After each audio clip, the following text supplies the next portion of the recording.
Vultos do Espiritismo apresenta William Sainton Moses. Nascido a 5 de novembro de 1839, em Domington, Lincolnshire, Inglaterra, e desencarnado a 5 de setembro de 1892. Seu pai, William Moses, era reitor da escola de gramática, e sua mãe era filha de Thomas Sainton de Alford. O jovem William Sainton Moses iniciou seus estudos sob a direção de seu pai e foi em seguida confiado a um professor particular que, maravilhado pelas suas aptidões, se empenhou fervorosamente com seu genitor para que enviasse o filho a uma escola pública.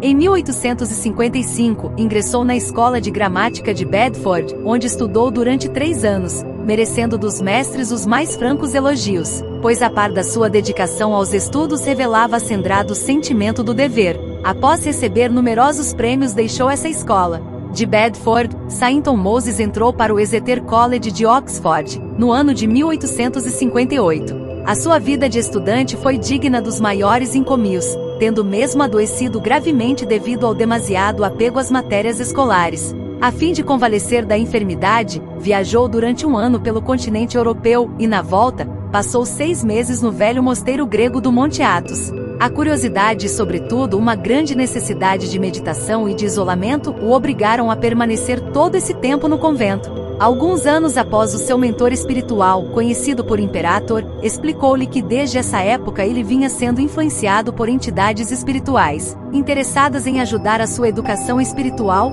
Com 23 anos de idade, Sainton Moses voltou para Oxford.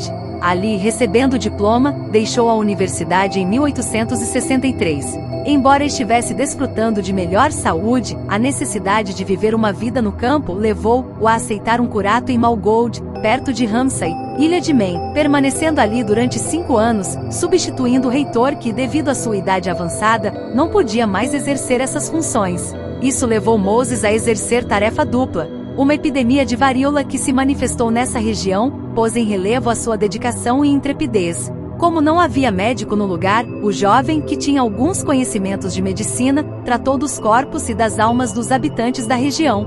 Dia e noite ele se desdobrava, porém a epidemia progredia lentamente, fazendo com que ele, além de pastor religioso, se transformasse no médico e no coveiro daquele núcleo populacional. A sua extrema dedicação fez com que se tornasse ainda mais querido por parte dos seus paroquianos. Entretanto, a sua saúde, que não podia suportar as obrigações impostas pela administração de 2 paróquias, obrigou-o a procurar uma nova residência. Apesar de uma petição que lhe foi dirigida pelos habitantes do local, Sainton Moses retirou-se pesaroso, para ocupar em 1868 o curato de St. George Douglas, Ilha de Man, onde caiu gravemente enfermo, sendo tratado pelo Dr. Stanhope Spears, que residia em Douglas com sua esposa, e que já não exercia a sua profissão. Em setembro de 1869, abandonou o curato, deixando ali profunda impressão pela prédica e caridade praticadas. Decorridos alguns meses, nos quais exerceu funções eclesiásticas em Langton, e em um curato da diocese de Salisbury, uma moléstia da garganta obrigou-o a renunciar ao ministério.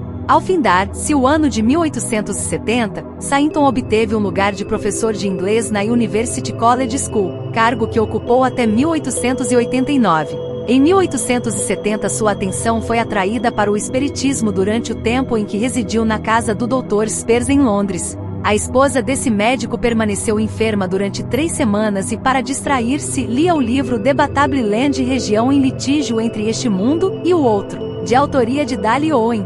Interessando-se intensamente por esse livro, logo que ela conseguiu reassumir o lugar na reunião de família, pediu a Sainton Moses para ler e procurar descobrir o que poderia haver de verdadeiro nos fatos que o autor narrava.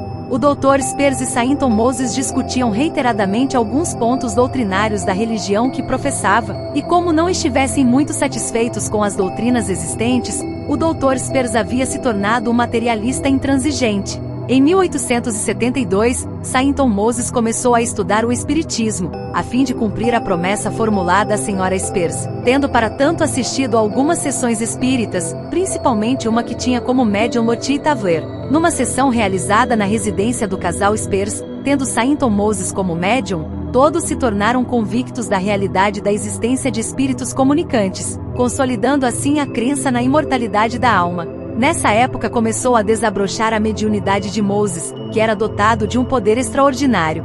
Nunca se produziram menos de 10 espécies diferentes de manifestações no decurso das sessões realizadas por seu intermédio. Quando as condições eram favoráveis, as manifestações multiplicavam-se, as pancadas tornavam-se mais frequentes, as luzes mais brilhantes e os sons musicais mais distintos. Fenômenos maravilhosos produziram-se por seu intermédio: sons musicais, pancadas, clarões, balsamização do ambiente com perfumes diversos, passos pesados produzidos por um espírito que se denominava rector, os quais estremeciam o ambiente, tilintar de campainhas, levitação de corpos pesados, mesas, cadeiras, transposição da matéria, fenômenos de voz direta, além de uma variedade indescritível de fenômenos dos mais variados matizes. Durante o período ativo da sua mediunidade, Sainton Moses ocupou-se assiduamente da formação de sociedades com o fim de estudar o espiritismo. Contribuiu para a fundação da Associação Nacional Britânica dos Espiritualistas, em 1873, da Sociedade Psicológica da Grã-Bretanha, em abril de 1875, da qual foi um dos primeiros membros do Conselho, da Sociedade de Pesquisas Psíquicas, em 1882 e finalmente da Aliança Espiritualista de Londres,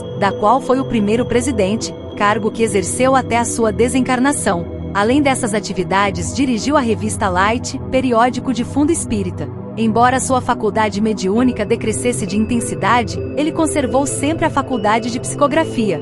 Desde 1889, a sua saúde ficou bastante combalida, ataques sucessivos de influenza minaram-lhe a constituição, que nunca fora robusta, causando a sua desencarnação. A sua obra, Ensinos Espiritualistas, foi vertida para o português por Oscar de Argonel. Trata-se de uma obra que encerra uma série de ensinamentos ministrados pelo Espírito Imperator, e que Sainton Moses, que também usava o pseudônimo de Auxon, publicou, e que a Aliança Espiritualista de Londres, através do seu conselho, fez publicar em edição comemorativa, prestando efusiva homenagem ao seu inovidável fundador. Em sua vida de relação, Sainton Moses era um homem cordato, justo, que sempre exercia julgamentos retos, modestos, sem vaidade, que jamais dirigia palavras ásperas aos seus detratores, que, em resumo, possuía um conjunto de qualidades raras entre os homens.